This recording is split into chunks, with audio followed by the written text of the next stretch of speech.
Hey recorder gamers, I'm Jameson and welcome to another episode of You Play the What? Last time I introduced you to a brief history of the recorder and the most common sizes of recorders used today. Here, I will introduce you to the full recorder family, play some tunes, and talk about how these instruments are grouped into ensembles or consorts. So I'm lucky enough today to have the entire family of Korin Superior line recorders with me. These are amazing recorders. The Korin line is the staple of my personal collection, and I highly recommend them to anybody who's interested in investing in a high quality wood recorder. So I have a link in the description down to the Korin website where you can go check out the recorders, and I highly recommend you find a local retailer where you can sit down and play one of the high quality Korin instruments for yourself and decide if this is one that you want in your collection. So let's jump right into it and start with the one that everybody knows the best, the Soprano. So the Soprano recorder gained its most popularity by becoming a elementary school teaching instrument. This is probably where most people around the world have experienced the recorder by playing it as an educational instrument in their elementary or primary schools. While this is a great use for the instrument, many people have been turned off by the recorder because of this experience, listening to 30 unskilled players play a very small, high-pitched instrument. But one thing to keep in mind is that most instruments, the first time you pick them up, they don't sound that good either on an inexperienced player playing for the first time, especially in a large group. So the recorder is no different. The recorder, played by a professional player, by an intermediate player, played by anybody who puts dedication into wanting to play the recorder, can sound really great.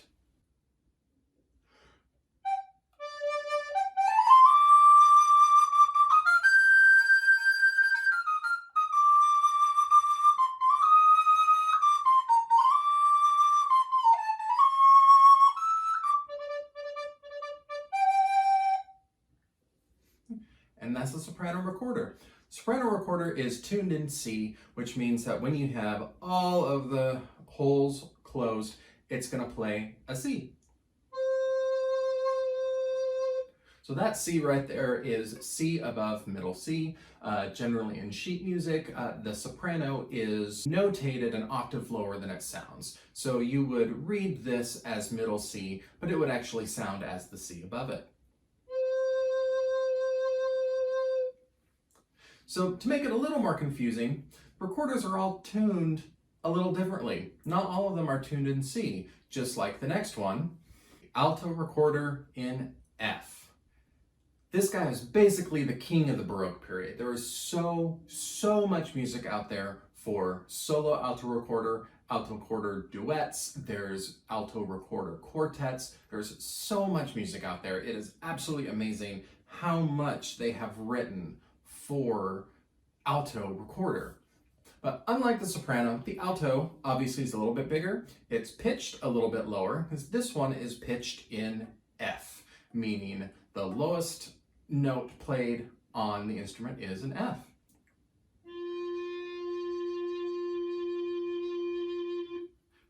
And again, it is pitched lower. It still has a lot of great facility and finger movement available just like on the soprano.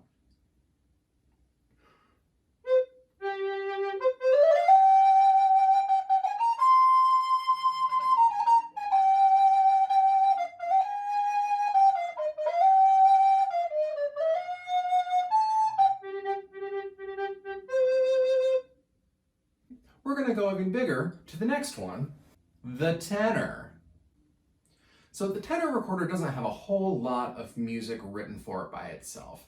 Since the contemporary age of about the 1950s, 60s or so, composers have started writing more and more music involving the tenor recorder, but as far as historical music in the Baroque and Renaissance period, it wasn't really much of a solo instrument. It was more used as a consort instrument, which I'll talk about in just a little bit. The tenor is personally my favorite recorder to play. It's got a wonderful range. Again, it is like the soprano in C. It is actually exactly 1 octave lower than the soprano. So the lowest note on the tenor is exactly 1 octave lower than the lowest note on the soprano.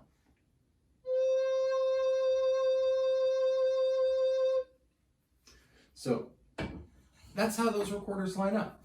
They just go back and forth, alternating in keys from C to F to C to F.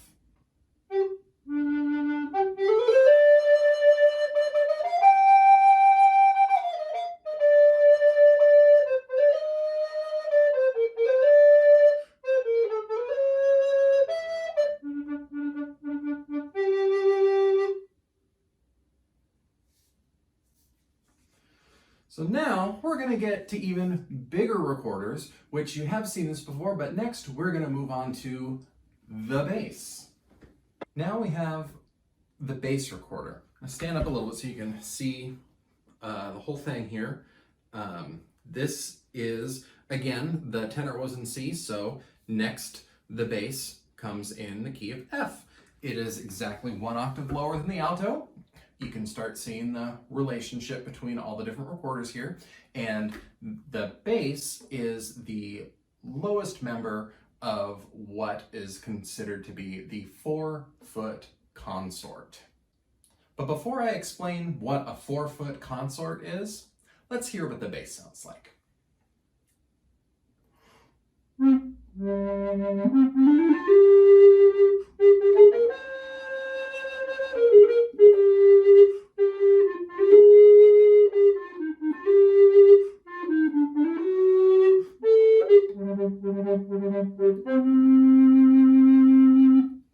A 4-foot consort, that comes actually from pipe organ terminology, because the 4-foot pipes on a pipe organ correspond to being pitched 1 octave higher than the human voice. And why are recorders compared to organ pipes? Well, take a look at this picture that I'm sure I'll dig up on Wikipedia later on how an organ pipe works. A bellows in the organ pumps air through all the pipes. The air gets pushed through and through and through all the way to the pipes when each key gets depressed. The key determines which pipe the air goes through. The air is going to go through this pipe, it's going to come up, and you see this hole with this ridge here. This ridge will split the air in half, and half the air that is being pushed by the bellows goes out of the pipe, and the other half of the air goes up through the pipe, which is approximately 4 feet long, and will create a pitch that is approximately 1 octave higher than the human voice. How is this like the recorder? This looks nothing like an organ pipe. Or does it? Let's turn this upside down. So down here is where you would have your mouth to blow the air into the recorder. Pretend like your mouth is the bellows. The bellows is blowing air into the pipe. Once it reaches here, you end up at the labium or the fipple of this, at the end of this windway. Once it hits the labium, the air splits, or half of it goes outside of the pipe and half of it goes inside the pipe. So it works exactly the way an organ pipe does. So a recorder is basically a handheld organ pipe that you can change the pitch.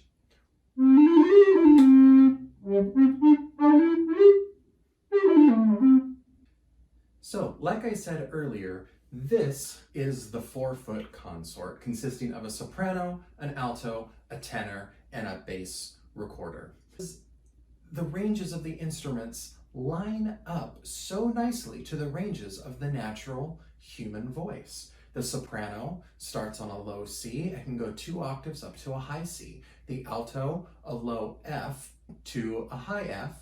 A tenor from C to C 2 octaves, and a bass F to F 2 octaves. That's a very common range for voices in a choir. So it was very common in the Renaissance for recorders to accompany choirs because they played in the same ranges, an octave higher, and they were able to project in that higher octave above the voices that were singing. It makes a lot of sense, doesn't it? Hey Recorder Gamers, so I've been editing this video and it's turning out to be a lot longer than I thought it was going to be, so I'm going to break it up into a couple of videos and we're going to have a mini series of You Play the What. So stay tuned for the next installment and we'll get ready to learn more about the recorder. And as always, don't forget to like the video, subscribe to the channel, hit the notification bell, leave your comments down below, and go check out my video game music covers that I've done on the channel as well. So you can not only get some great music and some great education all in one place here at the Recorder Arcade.